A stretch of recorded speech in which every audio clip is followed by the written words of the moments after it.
যারা এখন নতুন দল গুছানোর কাজে ব্যস্ত তারা এই সরকারের একটা ইন্টিগ্রাল পার্ট, কাগজে কলমে নয়। কাগজে কলমে এই সরকারের সঙ্গে এই রাজনৈতিক দলের তেমন কোনো সম্পর্ক নেই, কিন্তু পাবলিক পারসেপশন হচ্ছে, which is very important in politics, যে এই সরকারটাকে মূলত চালাচ্ছেই হচ্ছে অলিখিতভাবে বা অদৃশ্যভাবে নিয়ন্ত্রণ করছে এই নতুন রাজনৈতিক দলে যারা কি পজিশন হোল্ডার তারা।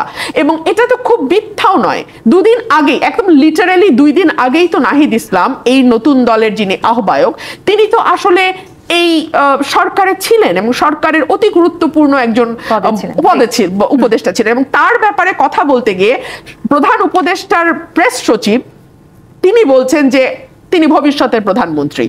কি সেই উদ্দেশ্য? সে বিএনপি নেতারা বলছেন গণপরিষদ কেন হবে, এর মধ্যে একটি অন্য উদ্দেশ্য আছে কিংবা অন্য কোনো মতলব আছে, মতলবটা আসলে কি? মতলবটা হচ্ছে নির্বাচনকে আরেকটু দীর্ঘায়িত করা। আমি আজকে একটি রিপোর্ট এসছে মানব জমিনে, বেশ দীর্ঘ একটি রিপোর্ট। তারা বলছে যে রাজনৈতিক যে নতুন দলটি গঠিত হয়েছে তারা এখন কৌশলের দিকে বেশি মনোযোগ দিচ্ছে। তারা 3 ধরনের কমিটি করতে চাইছে। একটি কমিটি হচ্ছে তাদেরকে নিয়ে যারা নির্বাচন করবে এবং তারা তাদের এলাকায় চলে যাবে এবং এলাকা গোছানোর কাজ করবে। সেকেন্ড কমিটি যেটা হবে সেটা দলকে এবং সংগঠনকে আরো বেশি শক্তিশালী করার জন্য কাজ করবে। এবং থার্ড যে কমিটি হবে সেটা ন্যাশনাল পলিটিক্স নিয়ে কাজ করবে। অর্থাৎ এই যে 3টা কমিটি করা এবং বিষয়গুলোকে গুছিয়ে আনা, এজন্য সময়ের প্রয়োজন। রাজনৈতিক বন্দোবস্তের জন্য সেকেন্ড রিপাবলিক খুবই প্রয়োজন, এবং যেই বন্দোবস্ত মামারা যারা বৈষম্য বিরোধী ছাত্র আন্দোলনের সাথে জড়িত আছেন কিংবা জাতীয় নাগরিক পার্টি যারা আছেন তারা বলার চেষ্টা করছেন যে একটি সরকারের পতন ঘটিয়ে আরেকটি সরকার বসানোর জন্য এই অভ্যুত্থান হয়নি এবং সেসব কারণেই আসলে এই সেকেন্ড রিপাবলিক প্রয়োজন। কি মনে করেন? আপনাকে অসংখ্য ধন্যবাদ। আমার বক্তব্যের শুরুতেই আমি একটা বিষয় স্পষ্ট করি, বাংলাদেশের আপামর সাধারণ জনসাধারণ তারা কিন্তু নতুন দলটির উপর অনেকখানি আস্থা এবং বিশ্বাস রাখতে চেয়েছিল। তারা সত্যিকার অর্থে বিশ্বাস করতে চেয়েছিল যে বাংলাদেশে একটি নতুন ধারার রাজনীতি সূচিত হতে যাচ্ছে। তারা আশা করেছিল বাংলাদেশে যেই ধারার রাজনীতি গত 50 বছর ধরে তারা দেখেছে এবং যেই ধারার রাজনীতির সঙ্গে বাংলাদেশের মানুষের জীবন ওতপ্রোতভাবে জড়িত, সেই ধারার রাজনীতি থেকে বেরিয়ে এসে নতুন একটা কিছু আমরা শুনতে পাবো। কিন্তু আমি গত 6 মাস খুব মাইনিউটলি ফলো করলাম যে আসলে তারা কি করতে চাইছে এবং তারা যা বলছে এবং তারা যা করছে এই দুটোর মধ্যে মিল কতটুকু, অমিল কতটুকু। আমি নিজেও খুবই আশাবাদী একজন মানুষ ছিলাম যে নতুন ধরনের একটি রাজনীতি হয়তো বা বাংলাদেশ পেতে যাচ্ছে। কিন্তু আমরা যখন মাঠের পরিস্থিতি লক্ষ্য করলাম তখন দেখলাম তারা যা বলছে তাদের অনেক কিছুই তাদের কাজের সঙ্গে মিল থাকছে না। ফর এক্সাম্পল, আমি কয়েকটা এক্সাম্পল দেই। সেপ্টেম্বর মাসে তারা বিভিন্ন জেলায় জেলায় জনসমাবেশ করেছিল। তখন একটা সার্কুলার জারি হয়েছিল সরকারের তরফ থেকে যে তাদেরকে যেন ডিসিএসপিরা প্রোটোকল দেয়, নিরাপত্তা বিধান করে। প্রশ্ন হচ্ছে, এই ধরনের সংস্কৃতিকে আমরা অতীতে দেখেছি না? যে যেই দলগুলো যখন ক্ষমতায় থাকে এবং বিশেষ করে গত 15 বছরে আওয়ামী লীগ, তারা যখন কোনো সভা সমাবেশ করতো, যারা যখন কোনো পাবলিক মিটিং বা পাবলিক ফোরামে অ্যাড্রেস করতে যেত, তখন তারা রাষ্ট্রীয় আনুকূল্য নিয়ে যেত এবং রাষ্ট্রীয় সুযোগ সুবিধা ব্যবহার করত। এই সংস্কৃতির রিপিটেশন কিন্তু আমরা বিপ্লবের 1 মাস পরেই আমরা পুনরাবৃত্তি হতে দেখলাম। এখন দেখতে পাচ্ছি বিভিন্ন জায়গায় চাঁদাবাজির কথা আসছে। একটা কল রেকর্ড সম্প্রতি ফাঁস হয়েছে, আপনারা জানেন। সেখানে একটা বালু মহল নিয়ে নানান রকম কথা আসছে এবং সেখানে একজন বেশ গুরুত্বপূর্ণ সমন্বয়কদের একজন গুরুত্বপূর্ণ ব্যক্তি, তিনি 1 লাখ টাকা বোধহয় দাবি করেছেন এবং 5,000-এর অফা করার চেষ্টা করছিলেন আদার সাইড। সো এই কথাগুলো, এই কার্যকলাপগুলো কি আমাদের আগের রাজনীতিকেই মনে করিয়ে দেয় না? এবং আমি যখন তাদের যে রিফর্মের কথা তারা বলছে, তারা কেউ কিন্তু বলেনি যে তারা গণতন্ত্র চায় না, তারা কেউ বলেনি যে তারা মানুষের ভোটের অধিকারে বিশ্বাস করে না। তারা বাক স্বাধীনতা চায়, তারা লিখবার, বলবার, চিন্তা করবার স্বাধীনতা চায়, তারা মানবাধিকার গ্যারান্টি করতে চায়, তারা গুম, বিচার বহির্ভূত হত্যার মতন অপরাধগুলো বাংলাদেশ থেকে সরিয়ে দিতে চায়। আপনি আমাকে বলেন তো, এবং তারা জনগণের মালিকানায় বিশ্বাস করে। আপনি আমাকে বলেন তো, এক্সিস্টিং যে সংবিধানটা আছে সেখানে কি ভোটের অধিকারের কথা বলা নাই? সেখানে কি বাক স্বাধীনতার কথা বলা নাই? সেখানে চিন্তার স্বাধীনতার কথা বলা আছে? সেখানে কোন রকম মানবাধিকার লঙ্ঘন যাতে না হয় সেই ব্যাপারে গ্যারান্টি দেয়া আছে? সেখানে জনগণের মালিকানা, দেশের মালিকানা জনগণের কাছে, সেটাও বলা আছে। তাহলে আপনি আসলে পরিবর্তনটা কোথায় করতে চান? যেটা আমি এতদিন 6 মাস ধরে তাদের অবজার্ভ করে বুঝলাম, যেটা মূল ফোকাস হওয়ার কথা সেটা হচ্ছে যে যেই কথাগুলো ভালো ভালো কথাগুলো এতদিন কেতাবে ছিল কিন্তু কাজে ছিল না, সেগুলোকে তারা কাজে পরিণত করতে চাইছেন। খুবই চমৎকার। সেগুলোকে যদি কেউ কাজে পরিণত করে তাহলে অটোমেটিক্যালি মানুষের সিম্প্যাথি বলেন, মানুষের ভোট বলেন, মানুষের সমর্থন বলেন, সেটা কিন্তু অটোমেটিক্যালি তাদের কাছে যাবে। সেটার সেকেন্ড রিপাবলিক হবার কোনো প্রয়োজন নাই। যদি এমন হতো যে বাংলাদেশের রাজতন্ত্র প্রতিষ্ঠিত আছে, রাজতন্ত্র থেকে তারা গণতন্ত্রের দিকে যেতে চায়, কিংবা যদি এমন হতো যে বাংলাদেশে গণতন্ত্র আছে কিন্তু তারা সমাজতন্ত্র কায়েম করতে চায়, অর্থাৎ তারা পুরো সিস্টেমটার পরিবর্তন চায়, তাহলে আমরা সেকেন্ড রিপাবলিকের কথা ভাবতে পারতাম। পরিবর্তনের কথা যেটা আপনি বলছেন তারা চাইছে, সেটা কি অনেকেই সন্দেহের চোখে দেখছেন, অন্য মতলব আছে কথা বলেছেন, এর মধ্যে আরো একটি উদ্দেশ্য আছে সেই কথা আমরা শুনেছি। কি সেই উদ্দেশ্য? সে বিএনপি নেতারা বলছেন গণপরিষদ কেন হবে, এর মধ্যে একটি অন্য উদ্দেশ্য আছে কিংবা অন্য কোনো মতলব আছে। মতলবটা আসলে কি? মতলবটা হচ্ছে নির্বাচনকে আরেকটু দীর্ঘায়িত করা। আমি আজকে একটি রিপোর্ট এসছে মানব জমিনে, বেশ দীর্ঘ একটি রিপোর্ট। তারা বলছে যে রাজনৈতিক যে নতুন দলটি গঠিত হয়েছে তারা এখন কৌশলের দিকে বেশি মনোযোগ দিচ্ছে। তারা 3 ধরনের কমিটি করতে চাইছে।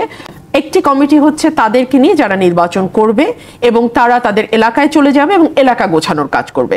সেকেন্ড কমিটি যেটা হবে সেটা দলকে এবং সংগঠনকে আরো বেশি শক্তিশালী করার জন্য কাজ করবে, এবং থার্ড যে কমিটি হবে সেটা ন্যাশনাল পলিটিক্স নিয়ে কাজ করবে। অর্থাৎ এই যে 3টা কমিটি করা এবং বিষয়গুলোকে গুছিয়ে আনা, এজন্য সময়ের প্রয়োজন।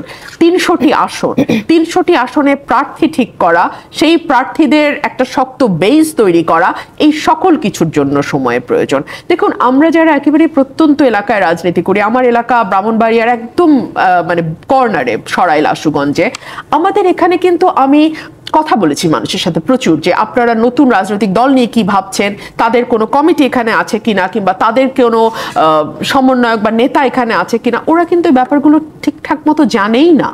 মানে ব্রাহ্মণবাড়িয়ার 6টা আসন, এই 6টা আসনে কম বেশি আমি কথা বলেছি মানুষের সাথে, তারা খুব বেশি ওয়াকিবহালি না। সো এরকম আমি একটা এলাকার কথা বলছি, এরকম তো আরো 300টা এলাকা আছে। সো সেই এলাকাগুলোতে তাদের শক্ত ফুটিং দেওয়া এবং সেখানে কাজ করা, মানুষের বিশ্বাস আস্থা অর্জন করা, এগুলো কিন্তু কঠিন ব্যাপার। দেখুন, আমি আমার ফার্স্ট সেগমেন্টে বিষয়টি তুলিনি, বাট এখন আমার কথার প্রয়োজনে তুলতে হচ্ছে। উমামা একটি কথা বলেছে যে মানুষ অত না বুঝলেও হয়। মানুষ কিন্তু সত্যি সেকেন্ড রিপাবলিক, প্রেসিডেন্ট আর প্রাইম মিনিস্টারের ক্ষমতার ভারসাম্য, আর্টিকেল 70, এগুলো নিয়ে একেবারেই চিন্তিত না। মানুষ এগুলো জানেও না, জানতে চায়ও না, খুব বেশি মানুষ বুঝতেও চায় না।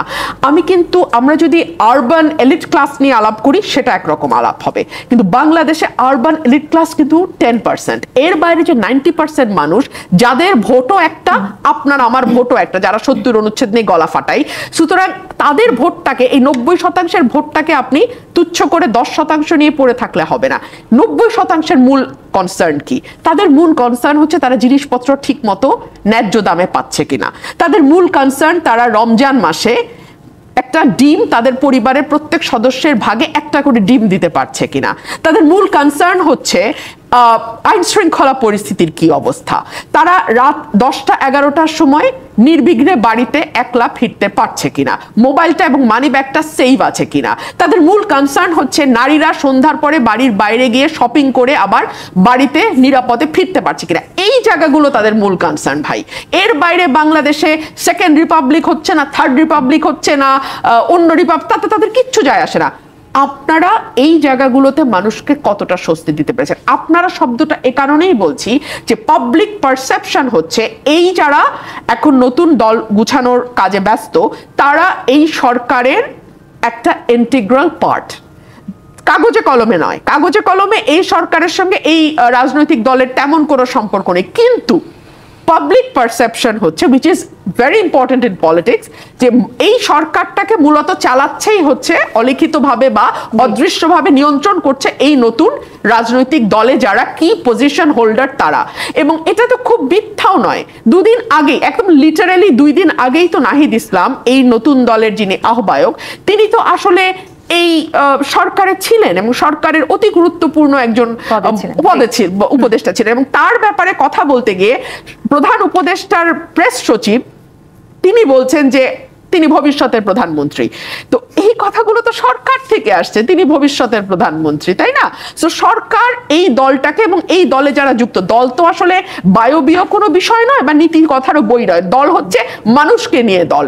এই মানুষগুলোর ব্যাপারে এই সরকারের ধারণা তারা আগামীতে প্রধানমন্ত্রী হতে যাচ্ছে। সো এই সরকারের সঙ্গে এই মানুষগুলোকে আপনি আলাদা করতে পারবেন না। সো মানুষ দেখছে এই মানুষগুলোকে নিয়ে যে সরকারটি চলছে, তারা না দ্রব্যমূল্য নিয়ন্ত্রণ করতে পারছে, না জনজীবনে স্বস্তি দিতে পারছে, না নিরাপত্তা এনশিওর করতে একদম পারছে। সাধারণ মানুষ কি ভাবছে তৃণমূল পর্যায় পর্যন্ত সেটি জানাটা ভীষণ জরুরি। অ্যাবসলিউটলি, মানে পলিটিক্স করতে গেলে আপনাকে সেকেন্ড রিপাবলিকের চেয়ে অনেক বেশি গুরুত্বপূর্ণ সাধারণ মানুষ তার জীবনযাত্রাটা স্বস্তি দিয়ে চালাতে পারছে কিনা। বিএনপি নেতাকর্মীদের যে বক্তব্য তাতে খুব বেশ সুস্পষ্ট বোঝা যাচ্ছে সেকেন্ড রিপাবলিক কিংবা গণপরিষদ নিয়ে যে বিতর্ক হচ্ছে তারা সেখানে বিপক্ষে অবস্থান করছে। এই বিতর্কের মধ্য দিয়ে আসলে বিএনপির সাথে বৈষম্যবিরোধী ছাত্র আন্দোলনে যে নেতারা রাজনৈতিক দল করেছেন তাদের এই দূরত্ব স্পষ্ট হচ্ছে, নাকি আসলে নতুন কিছুকে মেনে নিতে বিএনপির খানিকটা কষ্ট হচ্ছে? আচ্ছা দেখুন তো, এই নতুন রাজনৈতিক দল যে সংস্কারগুলোর কথা বলছে, ফ্যাসিবাদের বিলোপ, রাষ্ট্রপতি প্রধানমন্ত্রীর ক্ষমতার ভারসাম্য, প্রধানমন্ত্রীর হাতে এককভাবে এত ক্ষমতা থাকা উচিত নয়, দুবারের বেশি কারো প্রধানমন্ত্রী থাকা উচিত নয়, 70 অনুচ্ছেদের একটা সংশোধন, সংবিধানের কাটাছেড়া করে বা যেভাবে আপনি বলেন না কেন মানুষের যে মৌলিক অধিকারগুলো আছে সেগুলো একেবারে খুব স্ট্রংলি নিশ্চিত করার বিষয়, এগুলোকে বিএনপি বহু আগের থেকে বলে আসছে না? 2016 সালে যখন বিএনপি চেয়ারপারসন দেশনেত্রী বেগম খালেদা জিয়া ভিশন 2030 দিলেন, সেখানে আপনি যদি ভিশন 2030টা দেখেন, আপনি দেখবেন সকল সংস্কার আজকে যেগুলো নতুন করে আবার দাবি করা হচ্ছে সেগুলো 16 সালেই বলা হচ্ছে, আজ থেকে 9 বছর আগে। তারপরে তো 31 দফা আসলো, 27 দফা দিল, সেখান থেকে 31 দফা হলো। অর্থাৎ সকল রাজনৈতিক দল যেটাতে ঐক্যমত, ভিশন 2030 না হয় শুধু বিএনপির, কিন্তু এরপরে 31 দফা যেটা দেয়া হলো সেখানে তো আসলে সকল রাজনৈতিক স্টেক হোল্ডারদের সঙ্গে মোটামুটি বসে একটা সমঝোতায় আসা গেছে, আওয়ামী লীগ বাদ দিয়ে, এবং আওয়ামী লীগের সাথে যে কয়েকটা দল ছিল তাদেরকে বাদ দিয়ে সকলেই মোটামুটি এক মত হয়েছে যে 31 দফা হলে বাংলাদেশের যেই এক্সিস্টিং পলিটিক্যাল কালচার সেখানে একটি পরিবর্তন আসবে। আমি আপনাকে আরেকটা কথা বলি, রাতারাতি কিন্তু কোনো পরিবর্তন সম্ভব নয়, অসম্ভব। আপনাকে ট্রায়াল অ্যান্ড এররের মধ্যে দিয়ে যেতে হবে। এই ট্রায়াল অ্যান্ড এররটা কি? প্রথমত বাংলাদেশে মোটা দাগে একটা ভোটের ব্যবস্থা করতে হবে। তখন কি হবে, যারা ক্ষমতায় থাকবে বা ক্ষমতায় আসবে তারা জানবে 5 বছর পর তাদেরকে মানুষের কাছে যেতে হবে, ফিরতে হবে, জবাবদিহিতার জায়গাটা সেটা যখন ক্লিয়ার হবে অটোমেটিক্যালি সকল পরিবর্তন in due course of time হবে। শামীম হায়দার পাটোয়ারি, রাজিকুজ্জামান